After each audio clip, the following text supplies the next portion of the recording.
Namaskar. Reforms of the United Nations Security Council has been on the UN agenda for 23 years. On Monday, in the concluding moments of the 69th session, the UN General Assembly adopted a path-breaking resolution to put into motion an irreversible process of text-based negotiations for reform of the United Nations Security Council. Prime Minister Narendra Modi has been lobbying hard for this reform, and India was among the first countries to mention that the process should conclude in the 70th session.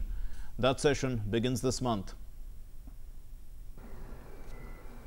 Prime Minister Narendra Modi has been lobbying hard for India's permanent candidature in the United Nations Security Council. Since assuming office in May 2014, Prime Minister has raised the issue of expansion of the UNSC and canvassed for India's candidature as a permanent member at almost every meeting with international interlocutors. In the run-up to UN's 70th anniversary, nearly 200 member countries of the UN agreed to negotiate a document that starts the process to reform the UNSC. The draft decision on the questions of equitable representation on an increase in the membership of the Security Council and related matters contains a negotiating document which has the positions of UN members on Security Council reform as well as how the 15-nation body should be expanded in both permanent and non-permanent seats.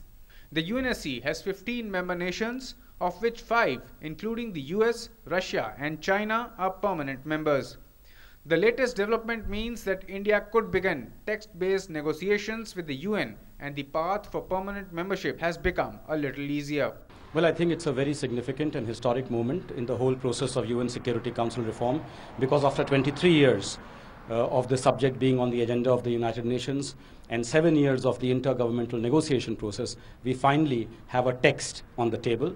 And it is India's hope and that of other reform-minded countries that this text will now enable like-minded countries to move forward on this issue of UN Security Council reform, which, as you know, has become a very priority issue for a large number of countries in the world. United Nations General Assembly President-elect Mogens Lykketoft had met Prime Minister Modi in New Delhi at the end of August, and Prime Minister raised the issue of India's permanent membership to the UN Security Council at that meeting. Lykketoft will succeed Uganda's Sam Kutesa as President of UNGA at the 70th session later this month. The resolution, for the first time in 2 decades, gives member states a recognized text to start negotiations on the reform. India has long believed that a revamp of the UN was overdue. The institution was set up in 1945 in the aftermath of World War II, and it does not reflect current realities. For about a decade now, India, along with Japan, Brazil and Germany, or the G4, have jointly been campaigning for expansion of the UNSC and to be included as permanent members. Bureau Report, DD News. Well, and to discuss this, we're joined in the studio by Ambassador Dinkar Kullar, former Secretary, Ministry of External Affairs, and KP Nair, Consulting Editor with The Telegraph. Thank you very much, gentlemen, for being with us. Ambassador Kullar, how would you describe this? Path-breaking, historic? I would say it's a very important development. India has been actively working on this agenda of moving towards a text-based negotiation, because the intergovernmental negotiations have generally been stalled with everyone putting their viewpoint forward without being able to talk about a text itself. So I think it's a major development that you've got a consensus on at least discussing this text. There is a rider, naturally, which is that I think the President of the General Assembly has also circulated the views of some members who didn't join in the text discussions, including 3 members of the permanent members of the Security Council. Sure. And Mr. Nair, for it to go through, what really has to be done? I mean, okay, we start negotiations based on the text, but for anything to be adopted, for it to become a reform, what really has to happen? Well, the process is very long, but we have made a beginning of sorts. And that is what is important. I mean, I would like to make the point that 23 years, nothing has been happening. That's true. That's and true. then in the last 7 years, things have been happening, but yet not happening, because people were speaking. there have been many instances where a country spoke, and then when the official summary came, they denied it or they changed it. So actually you were in a situation that was very fluid. Okay. But now things are on paper. That is the big difference. Right. Now. So this text, Ambassador Kular, it has the views of all the member countries on it, and those positions then will be considered and then negotiated upon. Is that what is going to happen? Well, I don't think it has all, because as I mentioned, some of the countries didn't contribute. Some of the countries didn't contribute to the negotiations on the text. But at least we have a text now on which everyone can express their views, including those who perhaps have not so far. And the negotiation process, as you know, is going to be very lengthy, but at least it is before the 70th. How lengthy is it going to be for the sake of our viewers? First of all, this was adopted by a process of consensus. Is there going to be a consensus, for reform to take place, or can it be, based on vote? It's not a question of vote. Anyway, whatever the final text is, will have to go through the General Assembly with 2/3 majority. Yes. And then we'll have to then go to the Security Council also, where, of course, the 5 permanent members carry a veto. But I think it will be premature to say that the process is going to be easy or early conclusion is likely. I think this in itself is a diplomatic achievement, in fact, for the Indian Ministry of External Affairs, Government of India, and our permanent mission, because even getting to text-based negotiations has not been an easy task. Okay. Mr. Nair, the intergovernmental negotiations have been on for 7 years, you said, and not much has been made because people have been just voicing their opinions. This now is an irreversible process because it is in the text, is it? Now that, because their views have been put on text now, the process they cannot go back on their views. Yes, it is a landmark decision, yesterday's. But while it's important, we should not get carried away, because once the text becomes a resolution and is adopted by the General Assembly, we have to understand that after that you have to this will only create the basis for deciding the yardstick for new members. But then the charter has to be amended, and amending the charter is another long process. And after the charter is amended, it has to go to the Security Council. And the Security Council, if there is a veto, the whole thing comes to a standstill. So, last night at the debate, I think it was the representative of Sierra Leone who said that it will happen in our lifetime, earlier nobody was saying it will happen in our lifetime, But then I must say that the Sierra Leone ambassador, permanent representative, is a young man. So there is a difference between his lifetime and my lifetime, So while it's important, we should not get carried away. It is still a very long process, but it's a hopeful development. So let's look at the processes of negotiation then, Ambassador Kular. India is a founding member of the United Nations. India operates at various levels. It's also a member of the G77. It has been a non-permanent member of the UN Security Council. It's a member of the G4 that is asking for change of the UN Security Council. All these lobbies will be working, to bring about this change. So how does India put its best foot forward? I begin by saying that India has already done that? Already done this by moving it from the negotiations to the text stage. The problems remain. There are issues you mentioned, referred to the G77, the G4. There are within these groups also there are differences of opinion to get the kind of majority you need to swing this eventually. Also, I think it's important to recognize that what is the resolution doesn't pertain just to the equal representation within the permanent membership of the Security Council, but to review the whole process of the functioning of the Security Council. So that there's a broader consensus on what needs to change on that than there is on expansion of membership. There are views even within the G4, there are views which talk of intermediate solutions. We have differences within the G77, very clear differences on the veto with the African position as reflected in their consensus, and Ms. Nayar referred to the Sierra Leone representative. The African position is also fairly resolute on the veto. So there are a number of tricky issues that are before us, but having moved, which many people did not anticipate, that we would be able to move to the text-based negotiations in the wake of some views expressed by some permanent members. I think India has done well out of this, but it is, I still think it's a very long haul.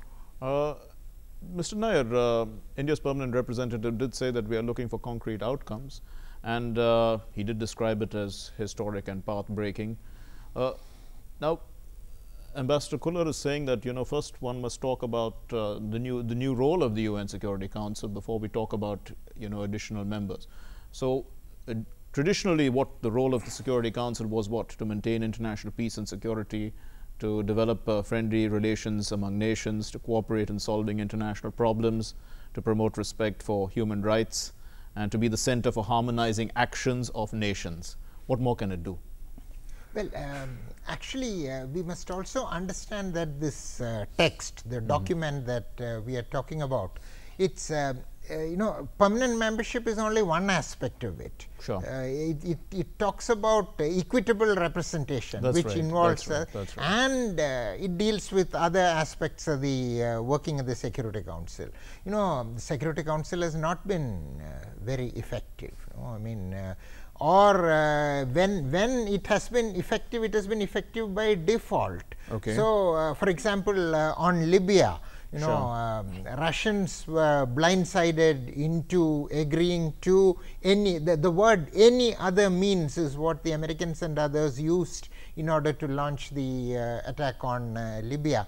So, the Russians, for example, and the Chinese will be more careful. They may use veto, which will make Security Council on another issue, which may make Security Council even more dysfunctional, So, we are looking, in this document, we are looking at the overall working of the Security Council in order to make it functional as opposed to being largely dysfunctional. And reflect the current realities. Ambassador Kuller, what are these current realities that, India, for one, is one of the, represents a huge amount of population, represents the aspirations of the developing world. G77 is a significant group. India could be that voice.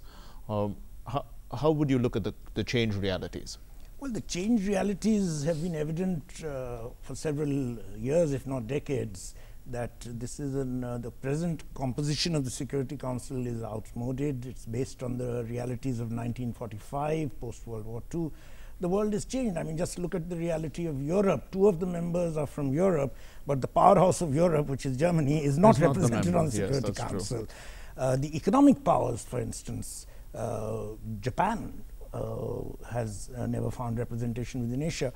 As far as India is concerned, our role has been very active on all the fronts that are concerned. I won't dwell on it at length, except saying that our economic, political, democratic, peacekeeping operations, we have been active in all these as a genuine multilateralist force. So India's case is very strong. The question, I think, is not on the strength of the case, but on the willingness of members who are already there willing to give up their position, concede. Within Europe, as you know, there is not even a consensus. Large number of European countries believe that there should be a place for the EU rather than for France or UK. If I may, please, come in.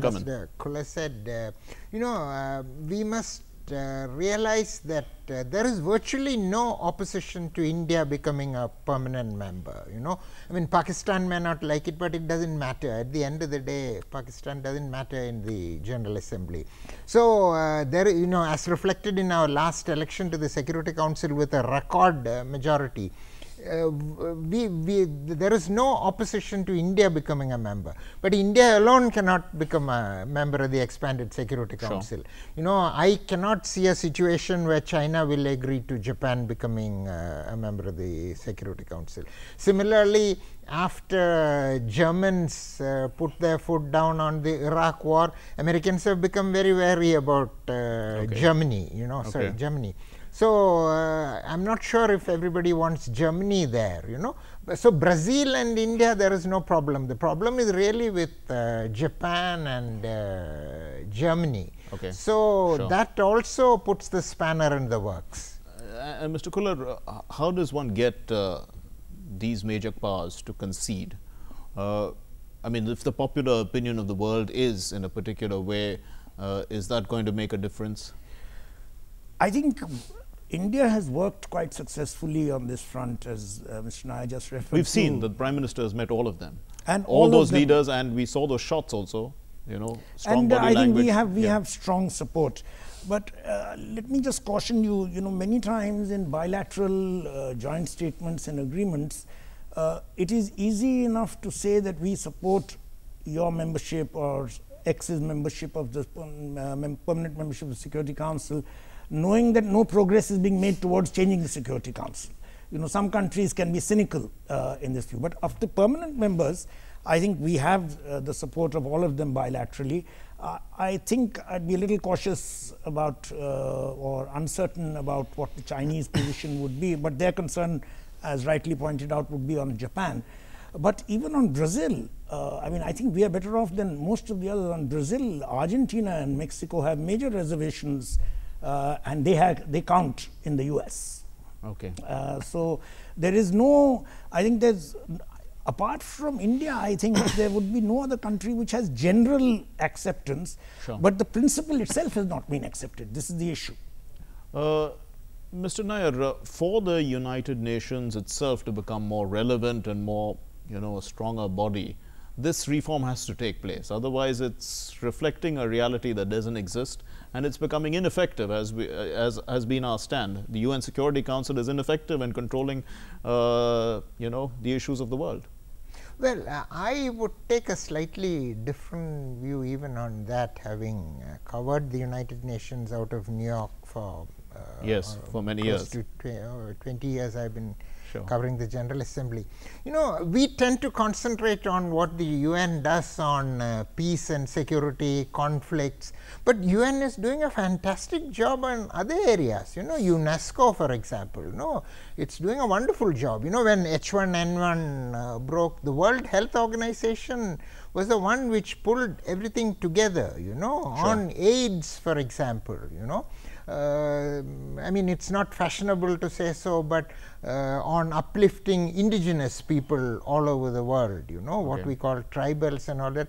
I mean, UN does But you can see that amazing UNESCO work. and UNHCR are struggling currently. Yes, UNESCO yes. is struggling with the issues in Syria, Yeah. where those things are all being blown apart in Palmyra. Yeah. And we know the refugee crisis. So the UN doesn't really get due credit on many things that it is doing, which are not sexy, quote unquote, you know, in terms of headlines.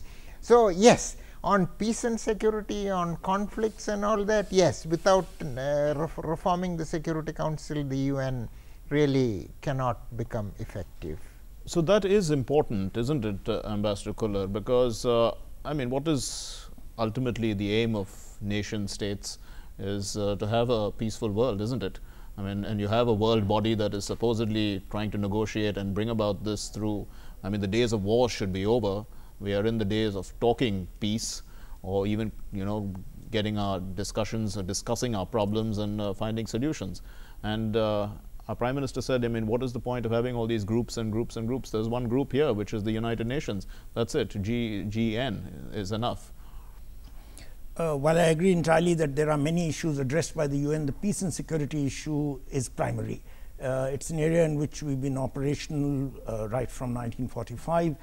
And the question is that major decisions taken in the United Nations end up being taken in the Security Council. And even more so, if I may say so, we referred to Libya and others, being taken essentially by the permanent members. So it is logical that the permanent membership should be expanded to be more representative. I mean, there is no logic which anyone can use against it, except the argument that I don't want to cede any power that I have, Yes. which the 5 members, I believe, are unlikely to cede. They will find ways to avoid it. But I do not in any way want to discount the work of various other multilateral organizations under the UN, whether it's the WHO, UNESCO, UNHCR. Sure. But the call is taken from the top. Okay. You know, we also have a Human Resource Development Ministry which is doing tremendous work, but the call eventually is taken from the top in our system. Mr. Nair, you know, the Security Council, at least the permanent members, when they were initially decided, it's more on military strength, wasn't it?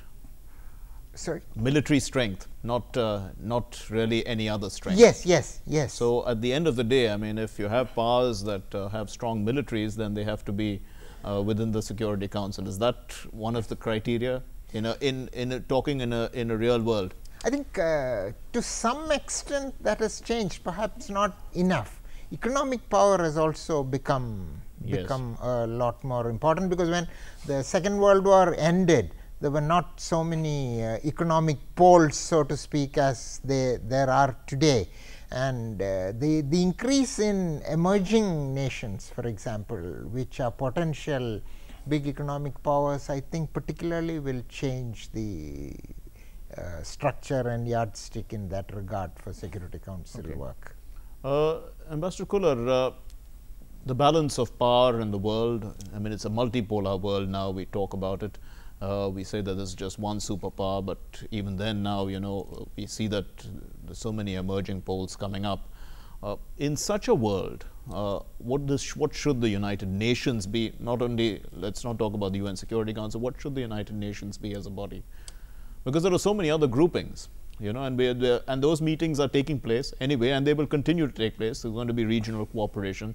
There's going to be groupings of all kinds, whether on economic front, whether even on security matters, you know, strategic matters.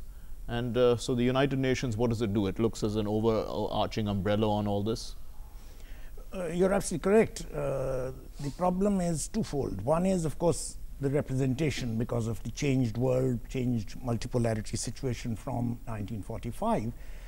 The second is that United Nations, if it is to maintain its relevance and importance in global affairs, it will certainly have to reform itself to be more representative. Otherwise, decisions are going to be taken outside the sphere of the United Nations. And with 5 people having the veto, you'll be in a situation where things won't move.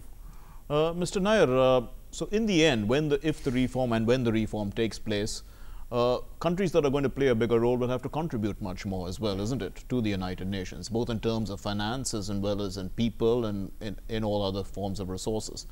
Is India in a position to do that? Well, the formula for budget contributions really has nothing to do with Security Council membership. It's a very complicated formula based on population, GDP, everything. So merely because India becomes a member of the permanent member of the Security Council, that will not change, because that structure under which contributions are made has nothing to do with Security Council membership. Right, but otherwise India would have to play a more significant role, take positions on important issues individually, you know, which matter, you know, not, let's say, take a decisive stand on certain issues that the world is moving in a particular direction. Yes, it does. And I think the fact that, I mean, without getting into politics, I think the fact that we have a government with a majority helps, you know. Otherwise, you know, if we had a coalition of so many people, you know, Sri Lanka thing will be determined in Tamil Nadu, Bangladesh thing will be determined in Calcutta. So the fact that we have a strong government, the fact that we have a government with a majority, I think helps in taking national positions. Ambassador Kular, your final words. Leadership is very important as far as, you know, I mean, the leadership of our country in terms of taking this process forward. I certainly think so. And I would add to what Mr. Nair said, that while financial obligations may not rise, responsibilities certainly increase. Even as a non-permanent member, your responsibilities increase, but as a permanent member, they would do even more. India has been leading from the front, and I mean, for several years. The very fact that this has managed to go through is a credit to Indian diplomacy, I would say. Not that they moved to permanent membership. I keep keeping that caveat. I don't think we are on our way there yet. If I may add a small sentence about quickly, sir, we are running out of time. About finances. Yes. You know, just as India makes contributions, India gets a lot of money. You know, peacekeeping is a big source of revenue because our soldiers participate. So we get a lot of money from the UN actually. Okay, we'll leave it there. Thank you very much, gentlemen, for joining us here on Late Edition. Well, let's conclude with the words of India's permanent representative to the United Nations, Ashok Mukherjee, and I quote, "It is our hope that with the adoption of this decision, we will now move purposefully towards concluding our negotiations during the 70th session so that we fulfill the unanimous mandate given by our leaders in the World Summit of 2005 for early reform of the Security Council to make it more broadly representative, efficient and transparent, and thus to further enhance its effectiveness and the legitimacy and implementation of its decisions. All eyes now are on New York." Thanks very much for being with us. Namaskar.